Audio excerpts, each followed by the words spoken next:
Hello guys, welcome to this, which I think will be the final video in our little series on animation basics and After Effects. We've done quite a lot so far, we've set up our scene, and now the last thing I want to do is bring our little character in and make him walk across the screen.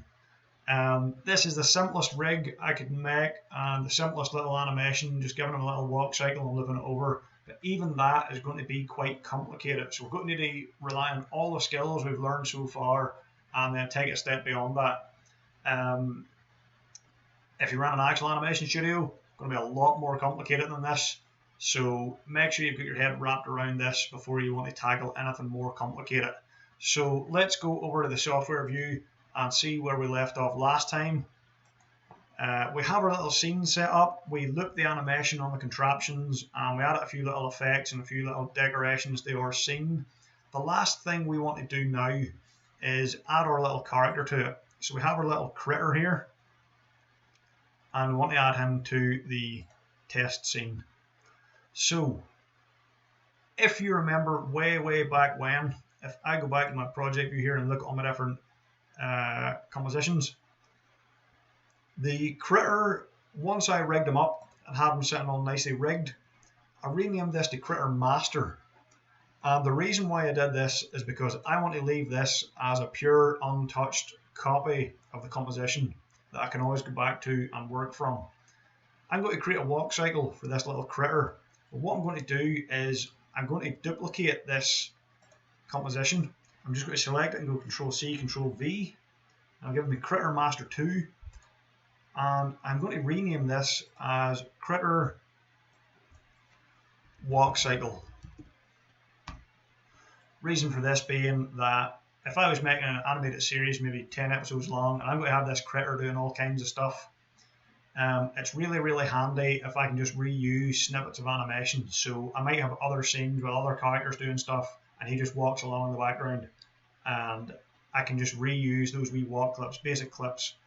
So I want to make duplicates of this and always keep this master one untouched so that if I need a new piece of animation, I can go back to a pristine copy of this wee character and build some animation up from that. So the Critter Master, I'm never going to use it in one of my scenes. It's just going to sit here nice and safe and tucked away. But I've made a copy of it, Critter Walk Cycle, and what I'm going to do is close my little Critter Master one here from the timeline. Don't need it open. I can actually close this contraption as well. I don't need it anymore. I'm going to double click Critter Walk Cycle just to have this wee guy open. And also in my test scene, I'm going to just drag Critter Walk Cycle in here. Now you can see that he is massive. Come on, why are you not showing me on? Why are you not showing me up my minutes scale? I can shrink you down. Where are your little handles? Disappeared. I need to bring them back up. I can't remember the shortcut key over the top of my head. Oh well. So Critter Walk Cycle, what I'm going to do is just hide this background layer. Get rid of that. I'll come back into our test scene. And there we go, that updates that. So I'm just going to drag this guy here. And let me see.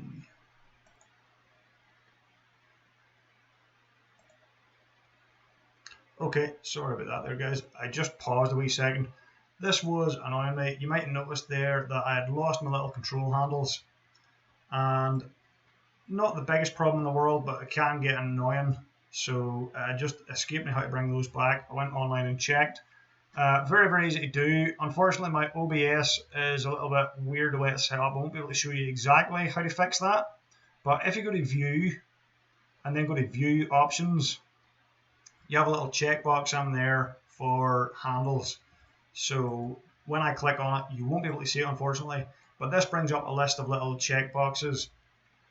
One of them is called Handles. Make sure it is activated, and the whole section is called Layer Controls. Make sure they are activated as well, and that will bring your little control squares back online. I don't know how they actually went off on me there, but I do see that quite commonly, and it is just a matter of flicking a little toggle in one of your options windows here up in the view. So okay, now we're back. Let's talk about animating this wee guy. So we have our critter here. We haven't made a walk cycle for him yet, and what we need to do is loop his animation the same way we did beforehand. So what we're going to do is go into the critter walk cycle, just the standalone recomposition here, and we are going to animate this guy. Now we've got this guy rigged so that his legs are attached to the character controller, and his arms are attached to the body, and the body is attached to the character controller. So there's three things we want to do with our walk cycle. We want to set it up. We always want to go to our very first frame first of all, and we want to animate to the limits of one of the steps. So where his legs are at their most widest open part, and then our final frame has to match that. So generally what we'll do is we'll go left foot back, then right foot back, and then left foot back, and we'll loop that whole thing. So there's three things happen. The legs will cross over, the arms will wave back and forth, and also when you're walking you tend to bob up and down just a little bit. So we need to animate all of that in our little walk cycle, and what we'll do is we'll get one cycle of that, and we'll trim down the composition to the length of our cycle. So really we want to do two whole steps, go from left to right to left.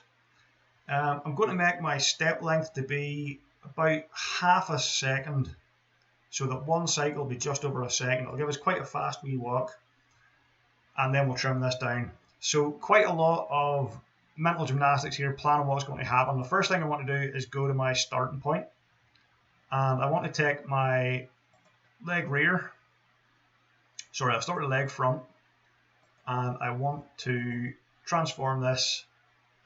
I want to keyframe my rotation, turn that on, and I just want to rotate his leg just back a little bit, maybe 20 degrees, maybe 30 degrees, something like that, 30 degrees. That'll be keyframe 1. I'm going to come half a second through, and I'm going to set that to -30 so that his leg is actually going forward this time. And then I'm going to go to the 1 second mark, and I'm going to copy this first frame, Control C and Control V, put that in place. And now we'll see when we walk through this, his leg is going from back to front. So not looking great just yet. We have to do every element individually. I will take the leg rear, open the transform, go to the rotation, keyframe that, and I'm going to put this forward by 30 degrees this time, which in this case means the angle of -30.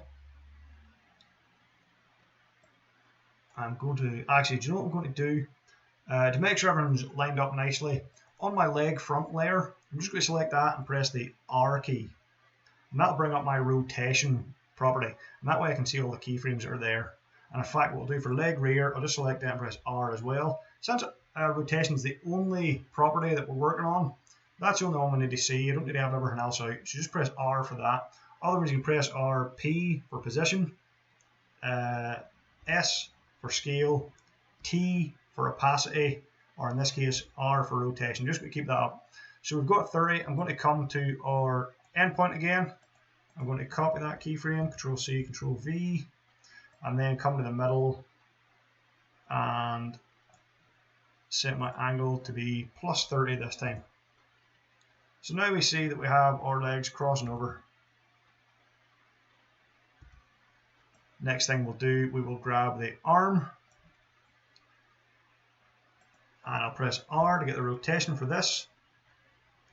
And the arm doesn't need to rotate too much, but I'm going to set it at this first position. His arm is forward a good wee bit. Now remember, when the right leg is back, the right arm is forward, and vice versa. So they kind of go in opposite directions of each other to maintain balance. Or in other words, when the left leg is forward, the right arm is forward. So we'll put that there. Keyframe U in your initial position. Copy it for the final frame. Control V. And then in the middle, we will negative that. And let's see, go minus 30. No, plus 30. There we go.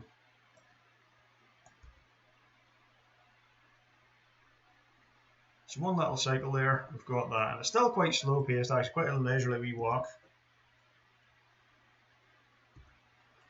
And if I bring my control handles down here just to that last keyframe,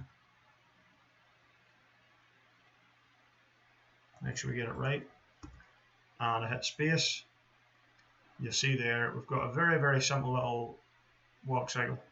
And the last wee thing I want to do is make him bob up and down a little bit. And the way we want the bob to work is that when his legs are at their widest point, he's going to bob down a wee bit. And when his legs are kind of together in the middle, he's going to bob up a wee bit. So let me see. I just want to go to the body now. And in this case, I will take the position keyframe. So I press the letter P to bring that up. And I want to keyframe this so that, let me see, what way do I want to work this? I think his height is fine where it is at the middle. With his leg spread, his height's fine there. So I'm going to keyframe position. And then I'm going to come to where my other ones are. I'm going to copy that position, paste it in there. Go to the final frame and paste it in there as well. And then what I want to do to actually add the change here is just halfway between those. I'm just going to slide the position just up ever so slightly. Just the tiniest wee amount, it doesn't take a lot. And then I'll copy that keyframe and paste it in between the other two. Just trying to get right in the middle. I can zoom in here to get a wee bit more precise. Control V. So now you'll notice that all my ones that need rotation have 3 keyframes, but my body, which has position, is going to have 5 keyframes in total. And now if I walk through the, if I play through this, you'll notice we've got a wee tiny bit of a bob up and down. I've got those arms and legs. So one wee thing that I don't like here is my legs are both the same color, and when they're crossing over you can't really tell them apart. I should have done this with my Critter Master. I could probably go back and do the same thing. It won't be too hard to fix, but I'm going to go to my leg rear, and now I'm going to add another tint effect. So we added a tint effect in the last video. I'm going to add a tint effect here just to that rear leg, and it'll make it black and white. I'm just going to turn that tint amount down to about 50%, and it will just slightly darken that leg a wee bit, just so that when we play the animation we can see which one is behind and which one is in front. So there we go, we've got our little walk cycle, and it's 1 second long, it's looping nicely.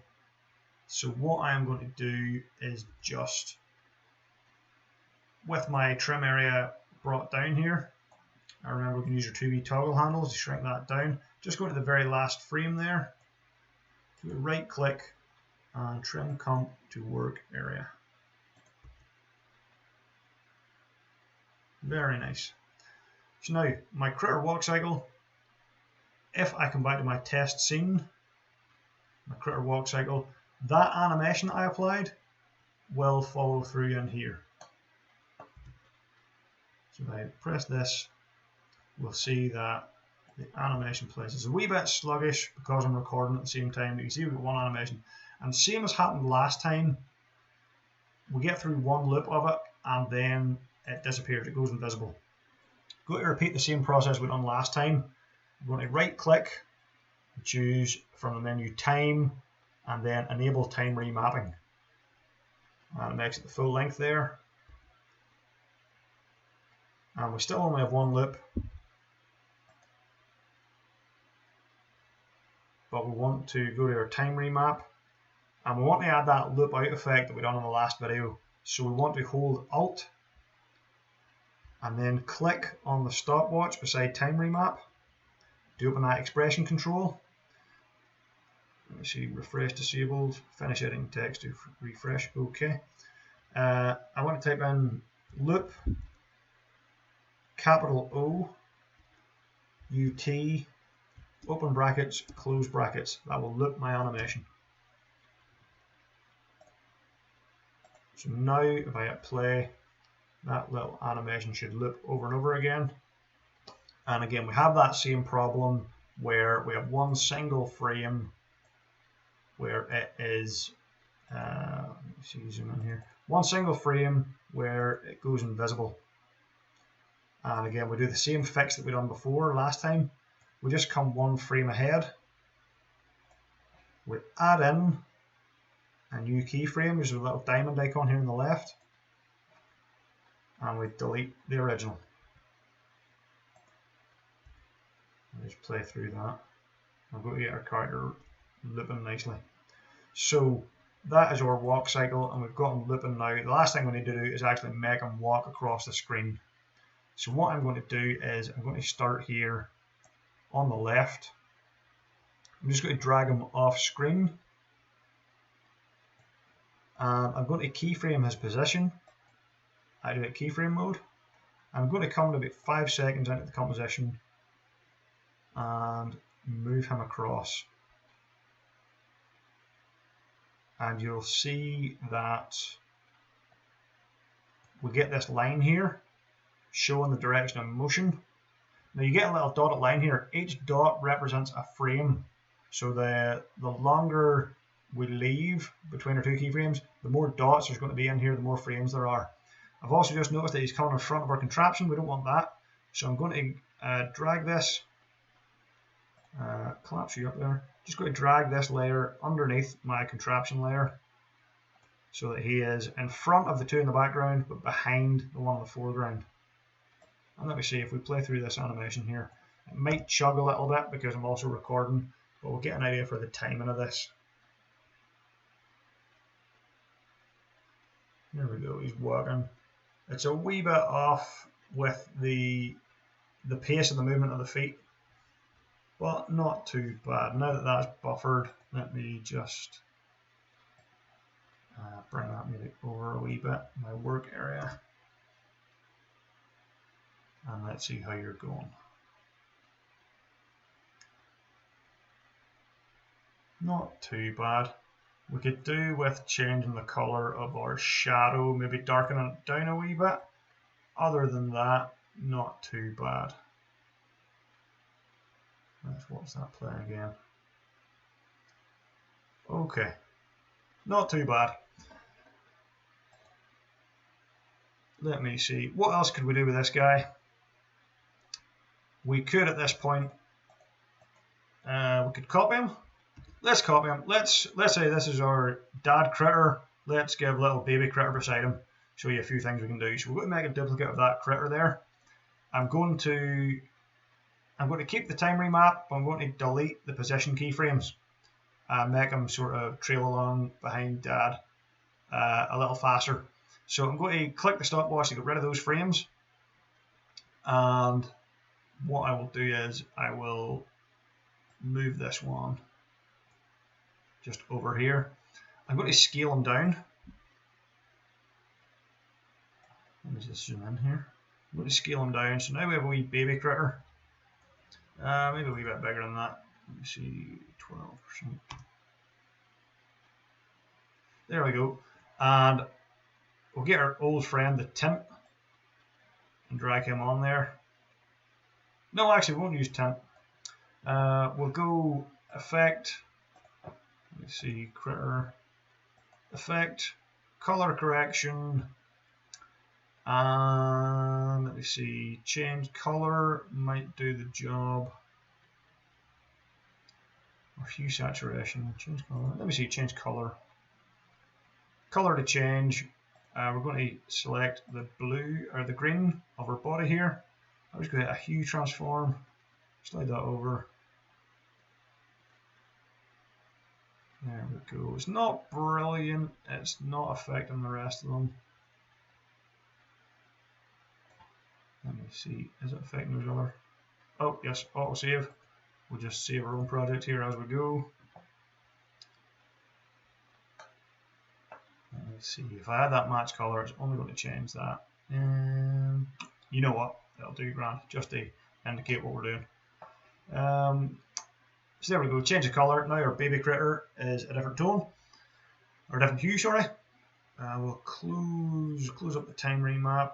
Close up the transform. We'll close all these up, and we'll just hit P to bring up position. And we'll go back to the very start.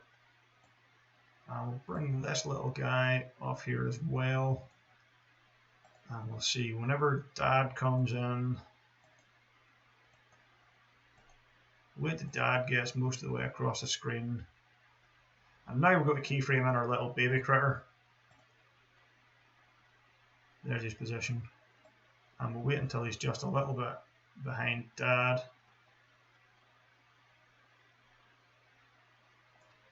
And then we'll drag him in across there. There we go. Let's see, how's that looking? So we'll play through. Dad should enter in. He's walking at a nice leisurely pace. And then little baby should come in running. Here he comes, trying to catch up with Dad. Nice. Again, it's chugging a wee bit here because my computer is trying to do too much at once, but that's not looking too bad.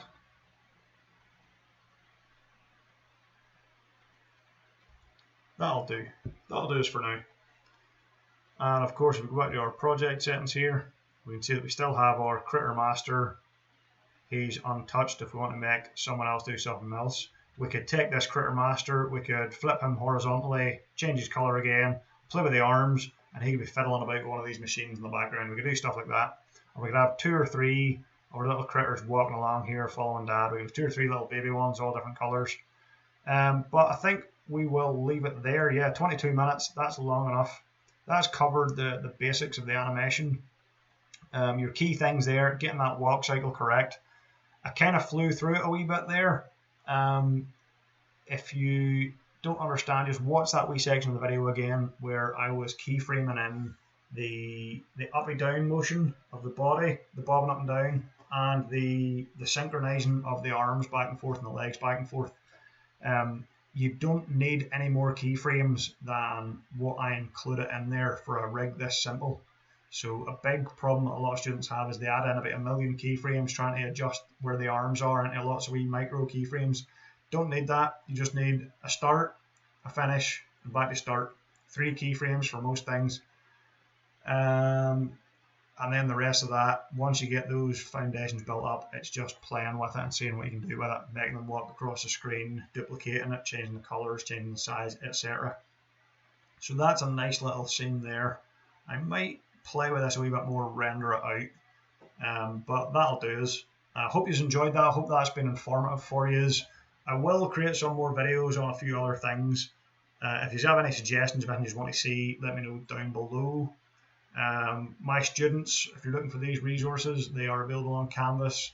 Anyone else, I'm going to try and host them somewhere else and then put a link for them down below in the description box for you. Thank you very much for watching, and we'll see you for the next project, whatever that may be.